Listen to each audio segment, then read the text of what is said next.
y al parecer a uno de sus compañeros le daba una cantidad que era incorrecta. ¿Alguien tiene el resultado, por favor, para verificarlo? Acuérdense que aquí es pasar el kilomol de octano a la masa con su peso molecular, y pasar la cantidad de aire teórico, bueno, del aire más bien, de esta reacción, que serían los 20 por el 4.76, y con el peso molecular del aire pasarlo a su masa. Entonces, ¿alguien ya tiene la cantidad que le dio ahí en aire combustible para verificarla?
Ok, ya estoy leyendo el comentario de Gabriel.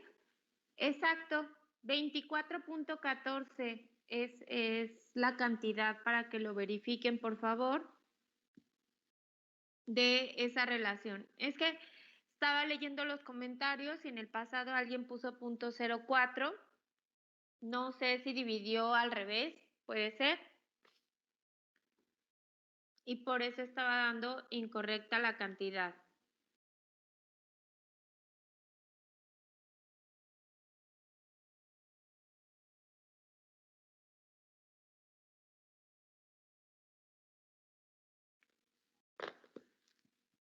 Ok, entonces vamos a continuar. Esto de aquí lo vamos a seguir empleando siempre porque es una relación. Precisamente hay algo que se conoce como razón de equivalencia, donde esa cantidad aire-combustible, en realidad, si se fijan en esta equivalencia, lo que es la cantidad de combustible, para que sea comparable, hay un parámetro que se tiene que quedar fijo. Y obviamente sería la cantidad de combustible, porque si yo cambio la cantidad de combustible, obviamente voy a cambiar la cantidad hasta del aire estequiométrico. Entonces, eso es lo que se simplifica. Pero de aquí viene el hecho de que tengo que suministrar aire en exceso en mis reacciones de combustión, y esta razón de equivalencia me permite en algunas ocasiones hacer ese cálculo inmediato sin necesidad de hacer el planteamiento de la reacción. ¿Por qué? Porque acuérdense que parte de la teoría, ¿dónde está? Es que la combustión incompleta, una de las razones es que el oxígeno es insuficiente. Por eso la mayoría de las reacciones, bueno, no la mayoría, las reacciones de combustión requieren porcentaje de aire en exceso, o sea, más oxígeno del que se necesita para que el combustible reaccione, precisamente para evitar que, si el combustible no reacciona completamente, no sea porque no todo el oxígeno, porque no alcanzó a incorporarse todo el oxígeno. Y por esa razón, en las reacciones de combustión hay aire en exceso, ¿no? Oxígeno en exceso. Acuérdense, la palabra aire ya involucra esa parte del oxígeno. Y esa razón de equivalencia es la relación de aire-combustible, la estequiométrica con respecto a la real. O sea que si me sale menor a 1, quiere decir que la cantidad estequiométrica es mayor que la real y eso va a provocar precisamente que tenga menor cantidad de oxígeno. Y una mezcla rica, que se le llama, es cuando es mayor a 1 porque esta cantidad real de aire suministrado es mayor a la que yo estoy requiriendo y eso me da un porcentaje de oxígeno extra, ¿sale? Y bueno, esa es otra formulita que me va a servir dentro de mis problemas.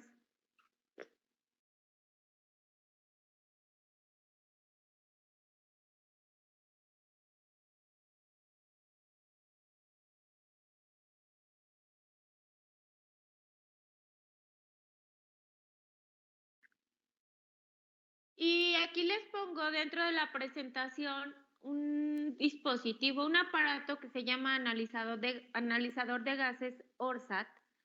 Y este dispositivo analiza la composición de los gases. Entonces aquí nada más es como una explicación breve de cómo funciona. En realidad nosotros no vamos a hacer problemas de este tipo, pero quizá posteriormente este analizador de gases ORSAT lo utilicen en alguna de sus otras clases, como la de motores de combustión interna, ya cuando les toque volver a la parte práctica, si no me equivoco, si hay uno en el laboratorio. Y bueno, en muchos talleres mecánicos obviamente se utiliza esto porque es lo que mide la calidad de los gases de escape también, ¿no? Y vamos a realizar este pequeño problemita, que de hecho ya está planteado, pero si gustan tomarle una foto, una screenshot para que tengan a qué se está refiriendo, adelante, me espero 1 o 2 minutos para que hagan esa parte.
¿Listo? Bueno, voy a leer el problema. Dice, un combustible gaseoso contiene los siguientes componentes en la composición en volumen. Recuerden que la composición en volumen también es la composición molar. Entonces, acuérdense eso de teoría de gases ideales, que se indica hidrógeno 2%, metano 64 y etano 34. Calcule la relación aire-combustible necesaria en kilogramos de aire por kilogramo de combustible. B, la razón de equivalencia empleada. Y C, el volumen de aire seco necesario por kilogramo y por kilomol de combustible Si se usa 20% de exceso de aire y las condiciones de aire son 27 grados y 0.98 bar. En realidad aquí es puro planteamiento de las reacciones. Yo aquí tomé como base 100, no sé por qué aquí le puse 10, en realidad sería 100, por alguna extraña razón. Ahorita lo corrijo. O quito eso para que no se confunda. Como base 100 mol o 100 kilomol. Déjenme corregir de una vez eso para que no se quede.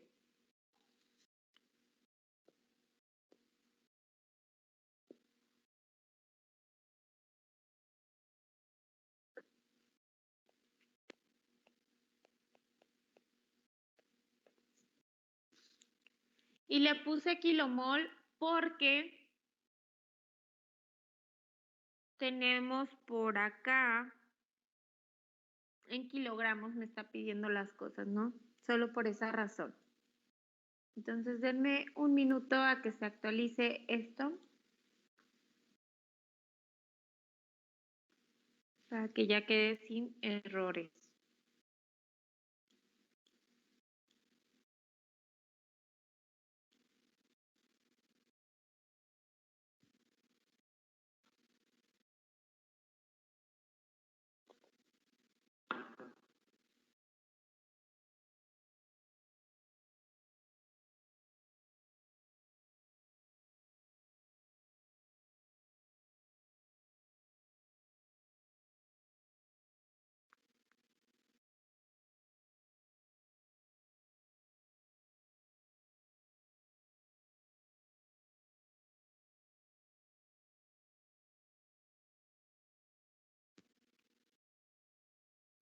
No se actualizó de todas formas. Bueno, vamos a ver si ahorita con el paso de el tiempo se actualiza.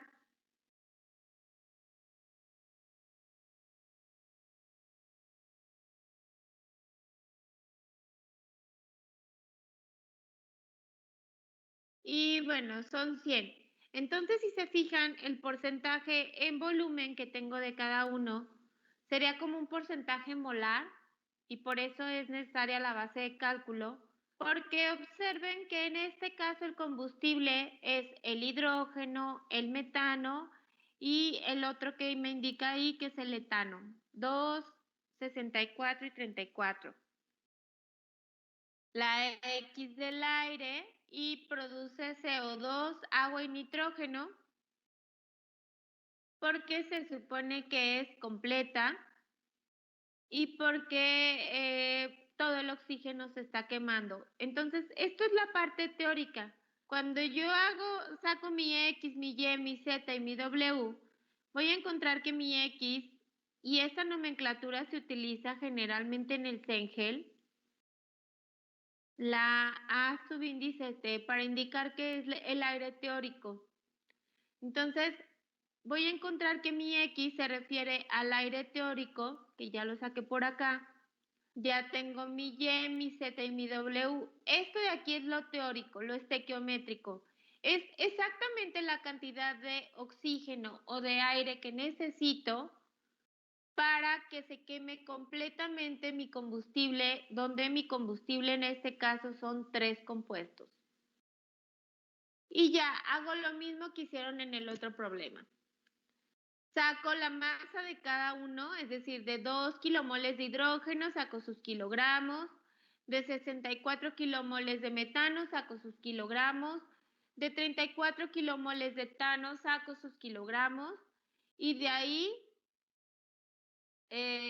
lo sumo y con el aire teórico, mi aire teórico por 4.76, que para que me den los moles, y con el peso molecular del aire lo paso a masa y obtengo esta cantidad que tienen aquí. Posteriormente voy a usar la razón de, bueno, más bien, se fijan, me pide la razón de equivalencia con el 20% de exceso de aire. Y el 20% de exceso de aire quiere decir que sería la relación de aire-combustible estequiométrica que obtuve, o sea, esto de aquí, por 1.2, porque por 1 sería 100%, por 1.2 sería el 20% de exceso. Y con esto, al hacer la división, ya tengo que mi razón de equivalencia va a ser 1.2. O sea, esta parte de aquí es simplemente analizando los datos. Ahora, ocupo la parte del aire real. ¿Por qué? Porque por acá me están diciendo que saque el volumen de aire seco necesario por kilogramo para las condiciones que tengo por kilogramo de combustible. Entonces lo que voy a hacer es ocupar la ecuación de estado del gas ideal para el aire. Voy a sacar mi volumen específico que me va a quedar en unidades de metro cúbico sobre kilogramo de aire. Y por acá con la relación aire-combustible real va a ser kilogramo de aire por kilogramo de combustible, se me va a simplificar el aire y me va a quedar metros cúbicos por kilogramo de combustible. Y bueno, déjenme checar, aquí está. De hecho ya lo pueden sacar de aquí directamente sin hacer el planteamiento completo. Aquí está. Sí, en realidad nos podemos evitar esta parte y únicamente trabajar con este 1.2 por 16.6. No hay problema para lo real, porque lo que vamos a ocupar es el kilogramo de aire por kilogramo de combustible. Pero de cualquier manera yo aquí ya les planteé lo que sería lo real, o sea, el 1.2 por el teórico y sus cantidades de Y, Z, X y W cambiarían.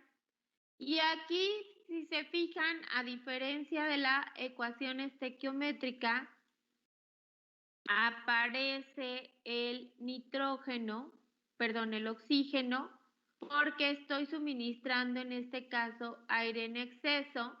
Eso quiere decir que el oxígeno que no reacciona con el combustible, pues también va a ser parte de sus productos. Ok, me voy a esperar 1 o 2 minutos para que chequen. Bueno, más bien en lo que checan, lo que sí no está hecho es el cálculo del volumen específico. Entonces, calculen el volumen específico con esta presión, esta temperatura y la R del aire. Les van a dar unidades de metros cúbicos sobre kilogramo de aire. Los leo para que me digan el valor que les da del volumen específico, por favor.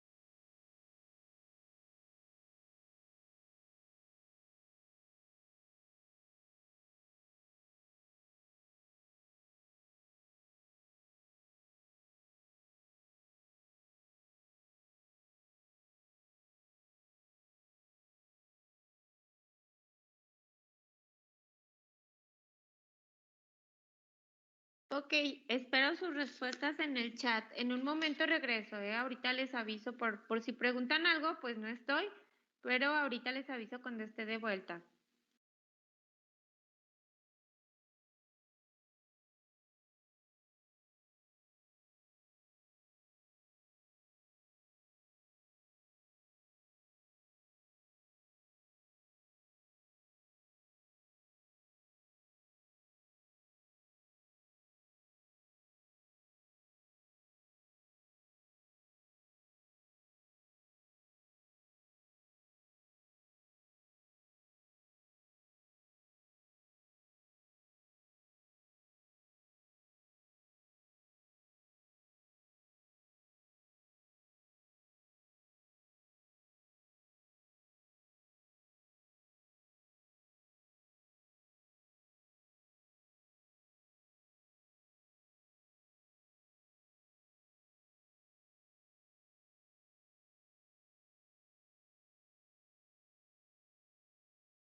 Listo, chicos, ya estoy de regreso. Entonces, ¿cuánto les dio el volumen específico para ese caso?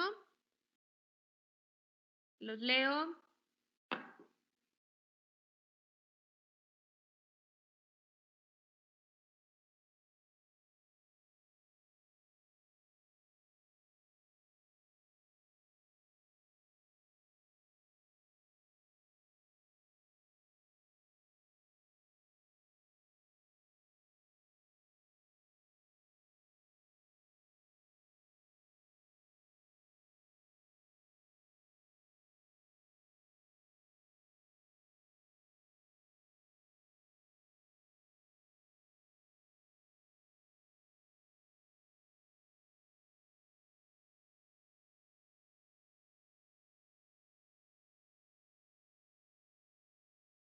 Ok, gracias, Javier. 0.879 metros cúbicos. Y ese kilogramo sería obviamente kilogramo del aire. Entonces, ya con ese dato, ya lo multiplicas por el aire combustible real, que ya lo tienes acá. Es 16.6 por 1.2 y por tu volumen específico, y entonces te van a dar metros cúbicos sobre kilogramo de combustible. A ver, haz esa parte, Javier, e igual todos los que ya hayan llegado a eso, terminen el cálculo, por favor.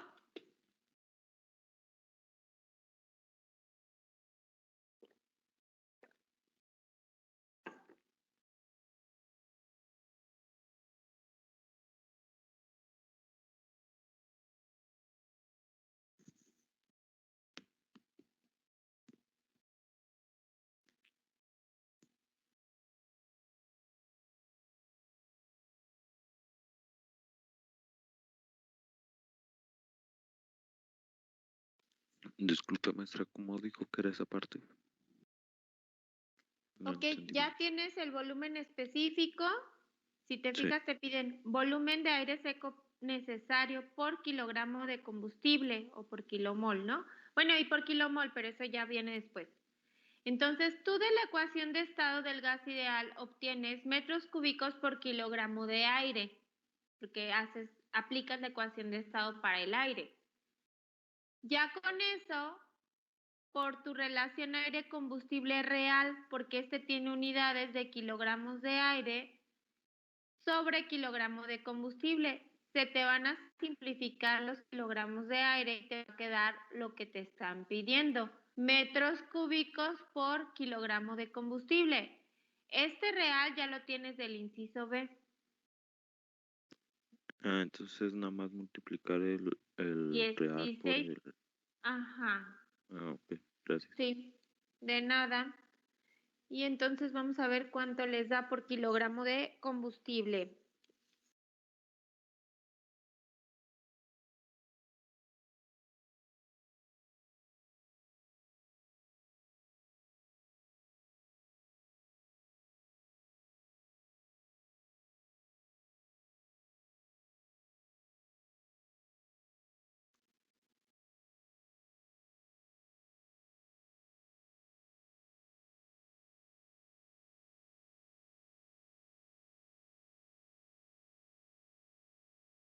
Maestra, Sí, Javier. entonces nada más tengo que multiplicar por el 16.6, ¿verdad? El volumen. Y por el 1.2, Ah, porque ok. estás con el real. Con razón no me salía. Igual, si es por el 16.6 nada más, sería kilogramo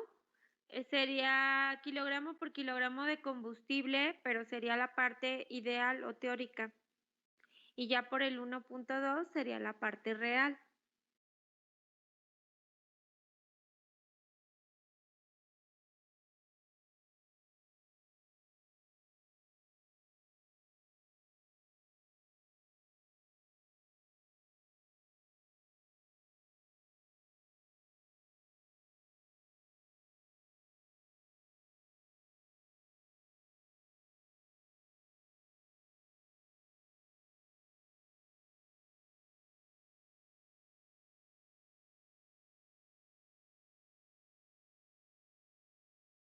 I just wanted you to walk.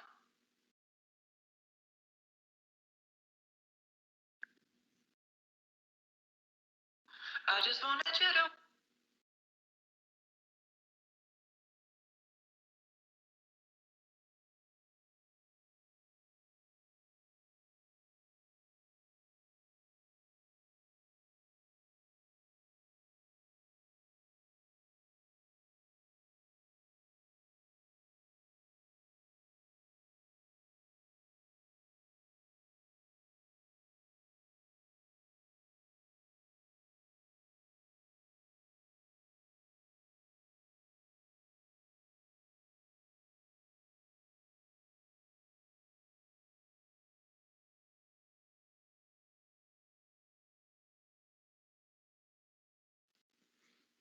Maestra, ya lo hice, pero me salió muy diferente. O no, no. ¿Sí? A mí me salió de 17.5 metros cúbicos por kilogramo de combustible. Ok. Sí, el que puso Javier es nada más el volumen específico del aire. Entonces, tu resultado es de 17.5 metros cúbicos por kilogramo de combustible. Y ahí si queremos dar el resultado en kilomol de combustible, pues obviamente hay que multiplicar por el peso molecular de todo el combustible. Ahí sí. Sería el de todo el combustible por acá.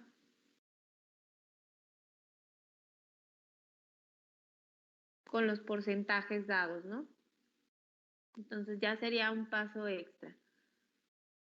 Ok, me espero un minuto para ver si tienen alguna duda, 1 o 2 minutos, y si no, para continuar.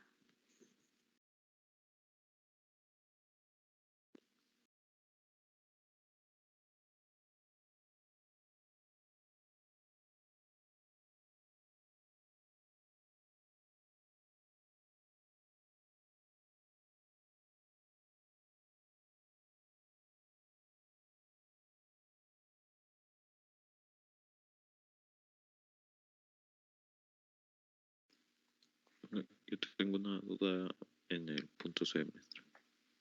Dime. Ahí donde dice A real igual a 1.2, AT igual a 29.8, que el AT es el que se obtuvo en el inciso A.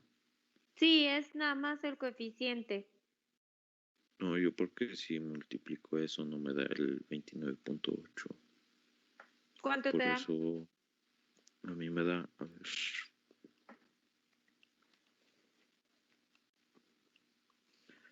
19.9. 1.2 por el A teórico.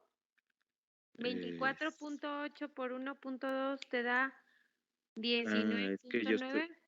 no, es que yo estoy usando otra base de cálculo. Entonces, por eso. ¿Cuál base de cálculo? Esto es el Yo, coeficiente, ¿eh? El coeficiente. sí, sí, sí, sí. Sí, ya. No es la cantidad, es el coeficiente. Sí, ya, perdón. Ok. Maestra, Sí, dime. yo tengo duda en la parte del inciso A, que, bueno, es que a mí, por ejemplo, la X, la Y, la Z y la W me da los mismos valores. Bueno, por ejemplo, la Y me da de 132. Lo que no entiendo es eso de la base que usted hizo para recorrer el punto, o sea, para tomar, por ejemplo, el 13.2 en lugar de 132. Y es que, por ejemplo, al momento de sacar el 16.6, que yo hago la multiplicación de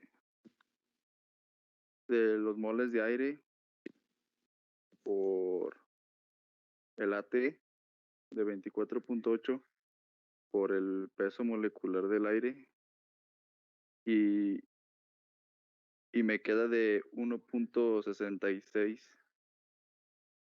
Ah, ya. Sí. Más bien aquí moví la base a 10 y todo esto lo dejé como en 10. En lugar de ponerle punto 2, lo hice con 10 y no con 100. Ah, ya. Ok. Pero en realidad la relación te debe dar la misma porque es una relación. Sí, sí. Sí, no, es que entonces yo tomé, en lugar de, por ejemplo, y como dijo de punto 2, yo tomé el 2 y de la otra Ujú. parte sí tomé el 20. Sí, y te da 132 y es lógico, ¿no? 132 carbonos del lado izquierdo y del Ajá. lado, perdón, del lado derecho, y acá 64 más 34 por 2 son los 132, ¿no? Sí, Sí, sí. solamente moví el punto decimal, pero te va a dar lo mismo esta parte de aquí, Ah, ok, ya maestra. ¿sí? Sí, ahí fue mi error que moví bases de cálculo.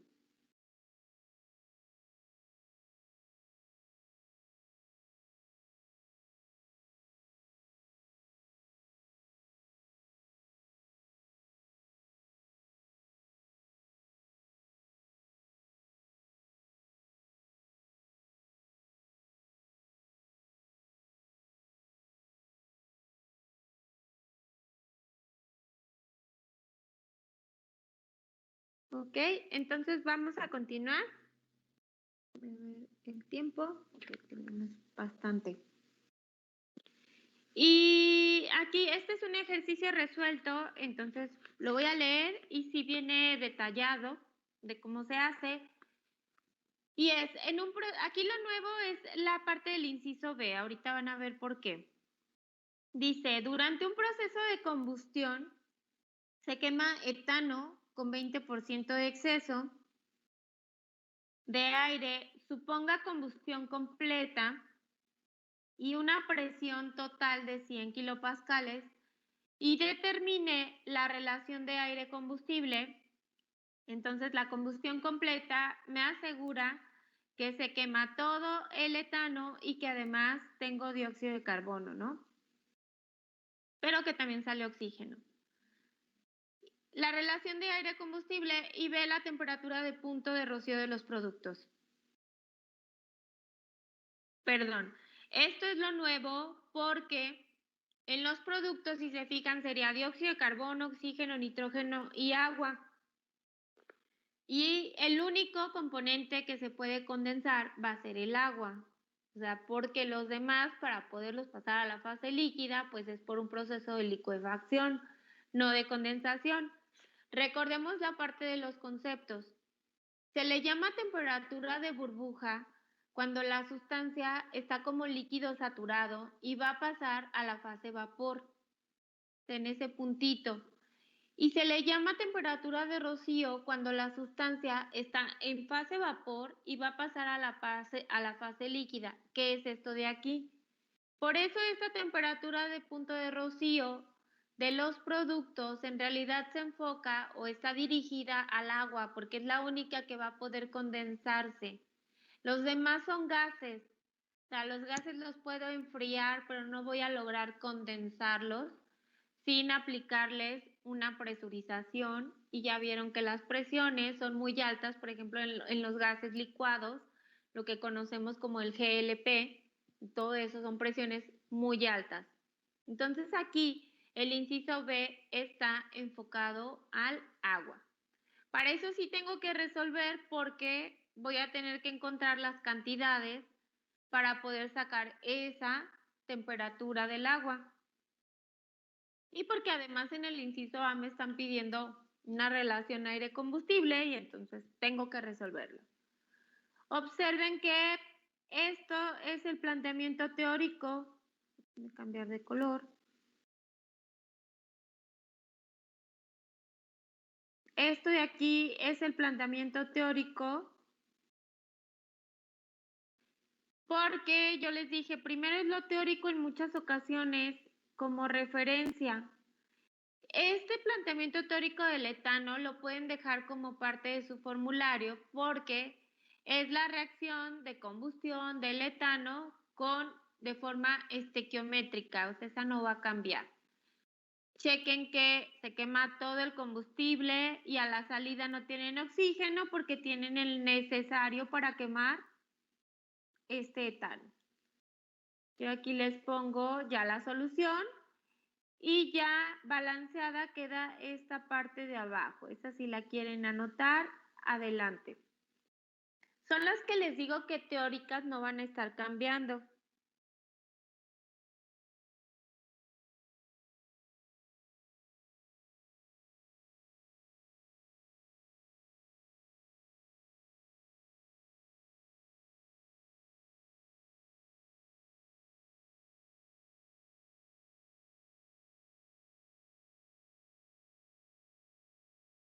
Ok, entonces ya saqué mi parte teórica.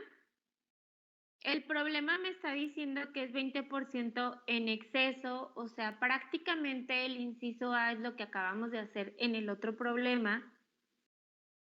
Multiplico 1.2 por lo teórico, saco la parte real, 4.2, saco por el 4.76 mis kilomoles de aire, con el peso molecular del aire lo paso a masa. Tengo 1 kilomol de etano, con su peso molecular lo paso a masa, divido y me queda mi relación real. Eso es ya lo que han estado haciendo en los últimos 2 problemas. ¿Ok? Entonces la tercera es que ahora voy a plantear la reacción real con el 1.20. O sea que aquí este 4.2 ya lo conozco, es mi coeficiente para el aire, pero obviamente me va a cambiar mi X, mi Y y mi Z. Eso sí va a estar cambiando, porque ya va a ser una cantidad diferente de cada producto. Y observen que aquí lo nuevo es que en lo real sale oxígeno porque obviamente está entrando en exceso, ¿no? Tiene que salir. Ya encontrando todos los coeficientes, nuevamente con un balance algebraico, pues entonces ya tenemos los nuevos moles de dióxido, los del agua, los de oxígeno y los de nitrógeno. ¿Ok? Ahora voy con la teoría. Resulta que el agua está saliendo inicialmente como un gas. Apenas se va a condensar, por eso se llama temperatura de rocío. Es la temperatura donde apenas va a cambiar de fase de vapor a líquido, donde están las primeras gotas de líquido de esa sustancia. Y aquí voy a usar las leyes de los gases ideales, principalmente Dalton, la de las presiones parciales. Igual si quieren anotarle, adelante. Dalton me dice que la presión parcial de una especie, PI, es igual a la composición molar de la especie por la presión total.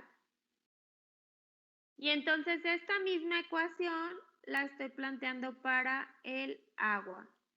Mi presión parcial del agua es igual a mi composición molar del agua por la presión total. Mi presión total es de 100. Mi composición molar del agua la saco con los moles del agua entre los moles totales. Mis moles del agua son 3. ¿De dónde salió este 3? De aquí. Tengo 3 moles de mi planteamiento real. Y mis moles totales, que son la suma de todos estos. La suma del 2, del 3, del 0.7 y del 15.79. Con eso obtuve los totales y con eso saqué mi composición molar. Y ahora sí multipliqué 0.1396 por 100, me da 13.96. Me voy a las tablas de saturación. A la tabla de saturación del agua. Busco la presión de 13.96. Obviamente por el valor no va a estar exacta.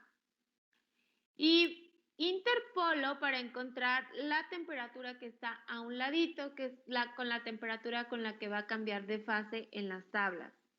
Entonces, se pueden ir a 13.96. Déjenme, tengo abierto el libro, entonces podemos verificar en el apéndice.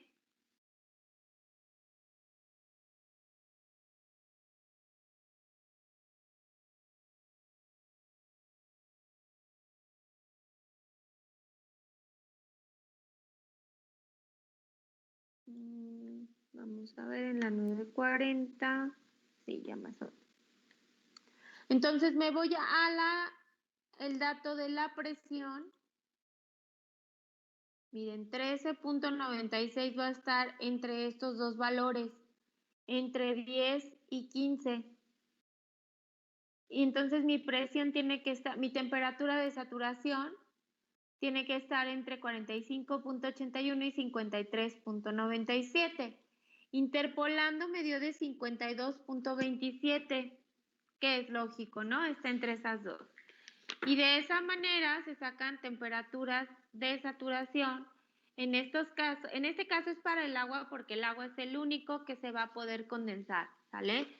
Si hay una caída de temperatura en los productos, voy a lograr que mi agua se condense y obtenga gases de escape secos en base seca. Hay algo que se conoce como base seca y base húmeda, y precisamente es sin la cantidad del agua. Todo este tipo de datos de presión y de temperatura y que si se condensa o no el agua, les van a servir más adelante en sus clases, por ejemplo, de motores, porque ahí van a ver en qué perjudica precisamente que tengan líquido en su motor o en las condiciones que deben de tener para una buena operación y para evitar desgastes y mal funcionamiento, ¿no? Entonces, por el momento quizá no le veamos aplicación a sacar este tipo de datos, pero más adelante pues van a encontrar el enfoque con respecto a la operación de su máquina. ¿Alguna duda hasta aquí?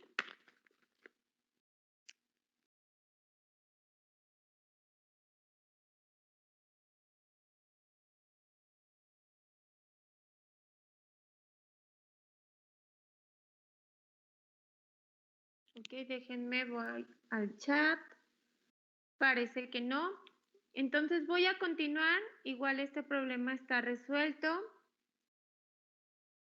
Y me voy a ir ahora con la parte energética. En la parte energética, pues, ¿cuál es la finalidad de hacer toda esta cuestión de combustión? Pues precisamente es que, acuérdense, la aplicación de una reacción de combustión es o las reacciones de combustión se llevan a cabo con la finalidad de generar energía que posteriormente voy a usar para meterla a un tipo de ciclo, y obviamente a nosotros nos interesa calcular esa cantidad de energía que voy a tener disponible para mi ciclo, para mi proceso, y aquí es donde vamos a ver cómo calcular esta cantidad de energía. Hay algo que se conoce como entalpía de formación. Lo digo lento porque si lo digo rápido parece que digo deformación, pero es de formación. Y esta palabra precisamente va direccionada a que es la cantidad de energía que se libera o que se absorbe. Si es negativa es que se libera, si es positiva es que se absorbe. Cuando tengo la formación de una especie química a ciertas condiciones. Entonces, claramente esta entalpía de formación no va a existir para compuestos que ya se encuentran en la naturaleza como tal, como pueden ser todos los elementos constituyentes. ¿A qué me refiero con elementos constituyentes? Al carbono, que así está en la naturaleza como carbono sólido, al sodio, al azufre, que propiamente son ya elementos que así los encuentro, pero también hay elementos constituyentes que son compuestos como el nitrógeno, que así está en la naturaleza como nitrógeno diatómico, entonces no hay una reacción de formación que me forme el nitrógeno, sino así existe el oxígeno diatómico, el hidrógeno diatómico, el helio, etcétera. Diferentes especies químicas que como tal ya existen así en la naturaleza. Las demás tienen que ser formadas a partir de estos elementos o de estos compuestos como tal en la naturaleza. De ahí viene esto de entalpía de formación. Y ese cambio de energía que voy a tener en una reacción química, en realidad se da con el cambio de energía de un sistema. Esto no es particular de reacciones químicas. Si ustedes recuerdan, esta parte de aquí se utiliza tanto para sistemas abiertos como para sistemas cerrados para deducir la fórmula. Y en el caso de reacciones químicas es el cambio de energía del estado de referencia menos el cambio de energía química, que ya tiene que ver con la parte de la composición de las especies. Y ese delta E del estado de referencia va a ser 0 porque si yo estoy leyendo datos de una misma tabla para resolver los problemas y todas mis especies tienen el mismo estado de referencia, que generalmente es 25 grados y una atmósfera, pues se va a eliminar, ¿no? Va a ser 0. Por esa razón, porque todos tienen el mismo estado de referencia. Y ese estado de referencia se le conoce como estándar, donde en muchos libros toman ese estado de referencia estándar como 25 grados y una atmósfera. O sea, la temperatura y la presión forman parte de ese estado de referencia. En algunos otros, la palabra estándar solamente hace hincapié a la presión de una atmósfera o de un bar. ¿Por qué les digo esto? Porque entonces si ustedes en algún punto ya no usan Cengel, no usan Quark, no usan Moran y deciden y están trabajando con alguna reacción de combustión y están obteniendo los datos de alguna otra fuente, por favor verifiquen que en esa fuente cuál es el estado de referencia. Las tablas siempre les van a dar toda esa información. O sea, en eso tengan por seguro que las tablas, si leemos minuciosamente los superíndices en las variables, los subíndices, les van a proporcionar esa información que les estoy mencionando. Entonces sí es bien importante que chequen eso para que a la hora de hacer sus cálculos precisamente no vayan a cometer un error y el error tenga que ver con el estado de referencia, ¿no? Digo, generalmente sí es 25 grados y una atmósfera de donde partimos, pero no falta que exista alguna fuente que no sea 25 grados y ustedes lo estén tomando como si fuera 25 y van a cometer errores en sus cálculos. Bueno, de esto nosotros vamos a poder calcular la entalpía de reacción, o sea, la de combustión, que es esta HC. Y esa entalpía de combustión la voy a poder calcular productos menos reactivos. Ojo, este primer cálculo que vamos a ver aquí es para el estado estándar, el de referencia, o sea, 25 grados centígrados y una atmósfera. Y esa entalpía de los productos se saca con la sumatoria de los moles de cada producto por la entalpía de formación de esa especie y los reactivos igual, con la sumatoria de sus moles por esa entalpía. Esa entalpía de formación ya se conoce y de hecho que tenga este gradito aquí indica que está en condiciones estándar. Entonces, esto ya se lee de tablas. Dependiendo de la especie química que sea, ya voy a poder conocer estos valores. Y este simple procedimiento de restar estos dos sumatorias es a 25 grados y una atmósfera. Sí vamos a ver un procedimiento cuando tenga una temperatura diferente más adelante. Primero vamos a ver un pequeño ejemplo de esto. Y antes de entrar con un problema, les voy a dar dos definiciones que van a ser importantes dentro de su área, que las van a estar escuchando constantemente. Y es acerca del poder calorífico. Ya lo hemos mencionado, ¿eh? Pero este poder calorífico es la cantidad de energía liberada cuando un combustible se quema por completo en un proceso de flujo estable y los productos vuelven al estado de los reactivos. O sea, es la energía que les va a liberar un combustible.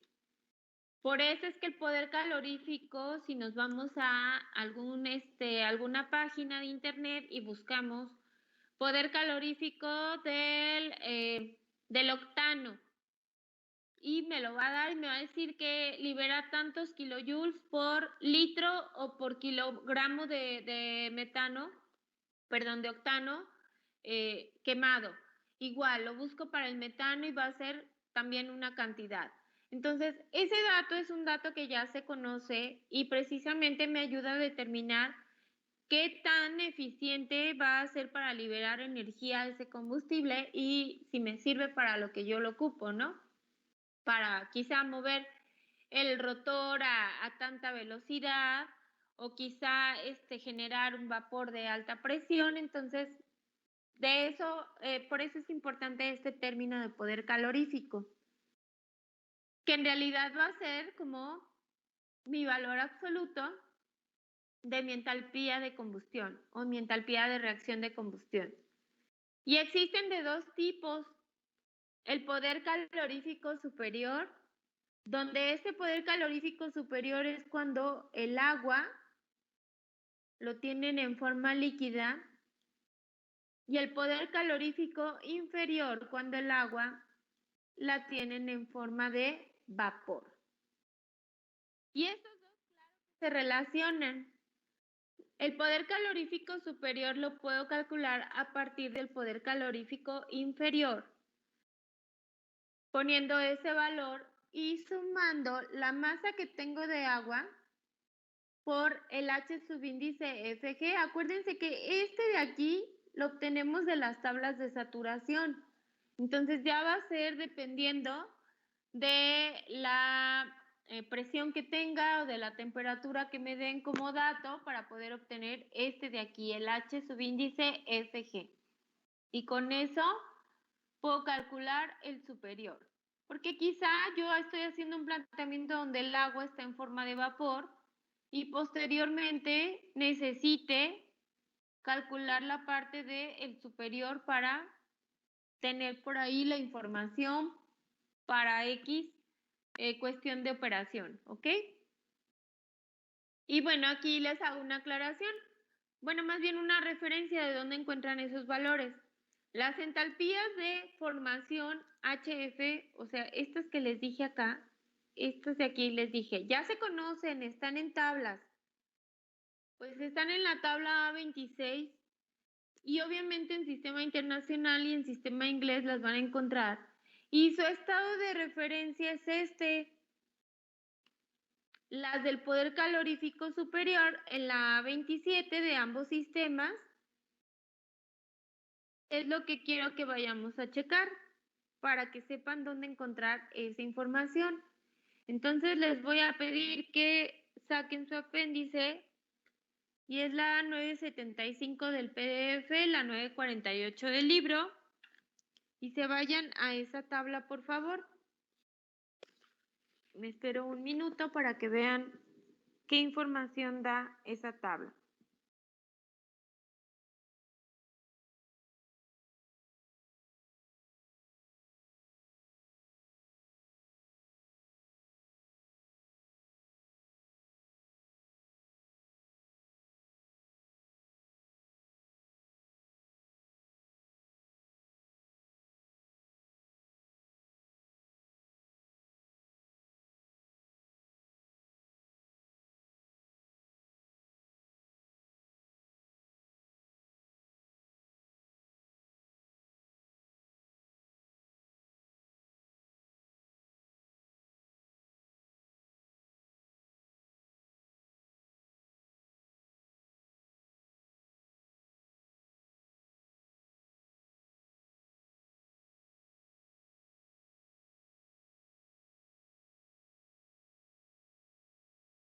Ok, bueno, espero que ya tengan abierto su PDF. Yo me fui a la tabla del sistema internacional. Les recuerdo que la del sistema inglés tiene la misma información, pero en unidades del sistema inglés. Y aquí era lo que yo les mencionaba, que es importante que tomemos en cuenta. Por ejemplo, que lean esto, que mi entalpía de formación en este caso, bueno, y tienen aquí Gibbs y entropía, pero esas no las vamos a usar aquí. Están a 25 grados y una atmósfera. Entonces, es importante que siempre lea la información tanto de la referencia como de las unidades que voy a estar leyendo, ya que hay libros que tienen unidades quizá de calorías y entonces pues hay que convertir, ¿no? No va a coincidir con los valores que tienen aquí. Esta tabla les proporciona la sustancia. Esta entalpía de formación no solo existe para sustancias que participan en combustión, existen para otro tipo de reacciones. El CENGE lo que tiene es que nada más se enfoca a combustión y nada más les da como las sustancias más comunes para la combustión.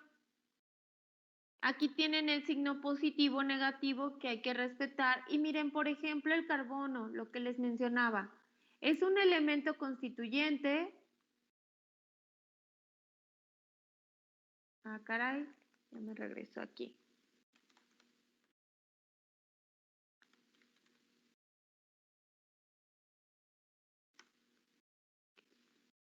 Aquí es un elemento constituyente. Y chequen que si ustedes no recuerdan que es cero, pues la tabla se los recuerda. Al igual que el hidrógeno y al igual que los demás compuestos. Hidrógeno, miren, 0, nitrógeno, 0, oxígeno diatómico, 0. Obviamente el diatómico, el monoatómico, pues sí es un ion que se crea por reacciones, entonces ese sí tiene un valor. Si no lo recordamos, aquí está. Otra cosa importante, que chequen que cada valor depende, por ejemplo, es muy común para el agua tenerla en fase líquida. Aquí está mi fase líquida. Y tiene un valor para el agua en fase líquida y tiene un valor para el agua en fase vapor. El alcohol etílico, miren, están dos valores para gas y para líquido, metílico también. Y bueno, creo que son como los más comunes. Entonces, esta tabla A26 en ambos sistemas les proporciona el H subíndice F. Ya es un dato que se conoce y puedo venir a leerlo a 25 grados y una atmósfera. Mi referencia es esa. Si cambia la referencia, van a cambiar los valores también. Y luego, en la tabla A27, miren, voy a encontrar también entalpías de vaporización y tengo un superíndice 2 y por aquí un superíndice 1. Calores específicos, miren, con el superíndice 1 y el 2. Primero voy a ir al 1 y al 2. El 1 se refiere a que está a una atmósfera y 20 grados centígrados, ok, tomando en cuenta. Y el 2 a que está a 25 grados centígrados para combustibles líquidos y una atmósfera y la temperatura normal de ebullición para combustibles gaseosos. Ok, es importante toda esa información, porque me están diciendo que esta entalpía de vaporización es a 25 grados centígrados, ¿sale? O sea que si tengo una temperatura diferente, en el caso de tener agua para el poder calorífico, puedo usar las tablas. Y hasta las últimas columnas tienen el poder calorífico superior y el poder calorífico inferior en estas unidades. Y aquí tengo un superíndice 3, el cual me aclara que es a 25 grados centígrados, importante.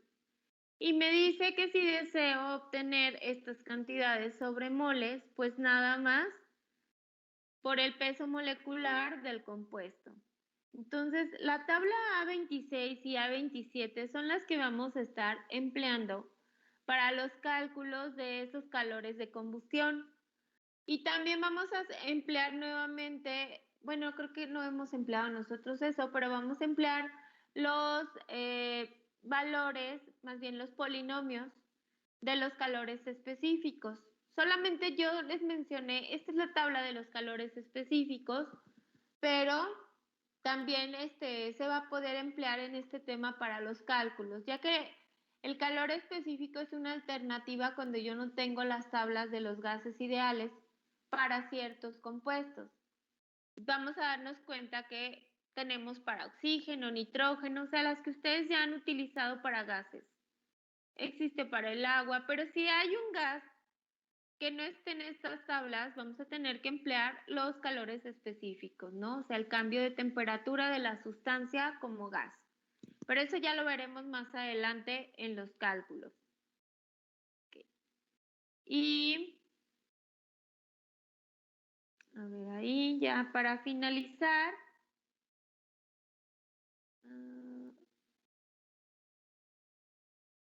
está este problemita donde me piden calcular la entalpía de combustión del metano. Chequen a qué condiciones, a las condiciones, ay, ¿qué le hice?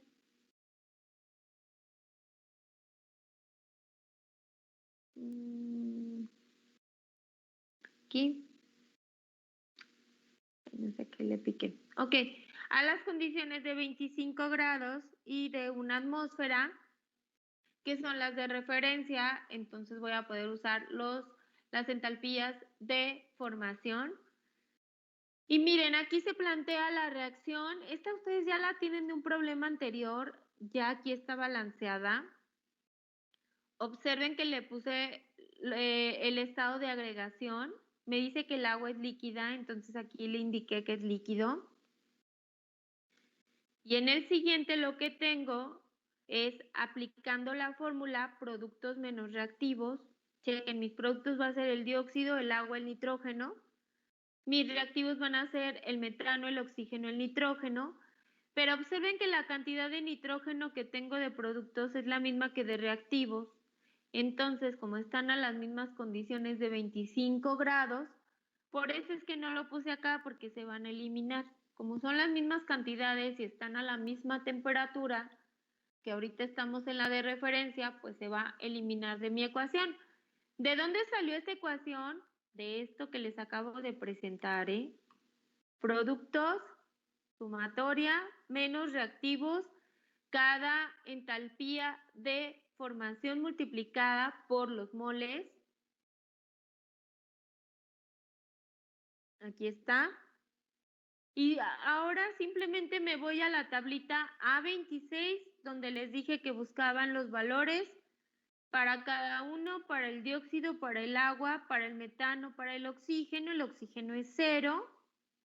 Se fijan, respeté los signos que me da la tabla y con eso obtuve mi entalpía de combustión. Y el resultado pues me da en kilojoule, pero son kilojoules por kilomol de metano quemado, obviamente. Lo puedo expresar de esa manera, que mi calor de combustión para la reacción de combustión del metano a 25 grados y una atmósfera, ojo, exactamente a esas condiciones, es de menos 890.330 kilojoule por kilomol de metano quemado. Estoy haciendo referencia a que se quemó completamente, a que fue una reacción completa y con el agua en forma líquida porque ese valor de la entalpía de formación del agua fue para cuando está en fase líquida. Ok, chequen por favor y díganme si tienen alguna duda en este procedimiento. Me fui un poco rápido porque es un procedimiento sencillo de únicamente leer los valores de las tablas. Pero revisen si tienen alguna duda, por favor.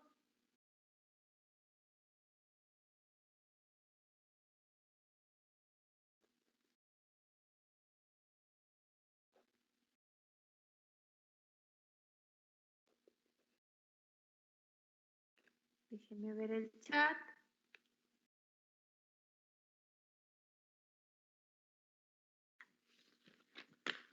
Ok, parece que no, chicos. Entonces, el día de mañana vamos a continuar viendo estos cálculos de la entalpía de reacción de la combustión, pero para temperaturas diferentes a 25 grados. Vamos a ver cuál es el procedimiento que se sigue. En realidad es casi que puro formulazo y solamente hacer un buen planteamiento para no confundirnos. Y bueno, el día de ayer la clase va a empezar a las 10:30 para que lo anoten, por favor. ¿Mañana? Mañana, Ok. ¿sale? Bueno, entonces si ya no hay ninguna duda, me despido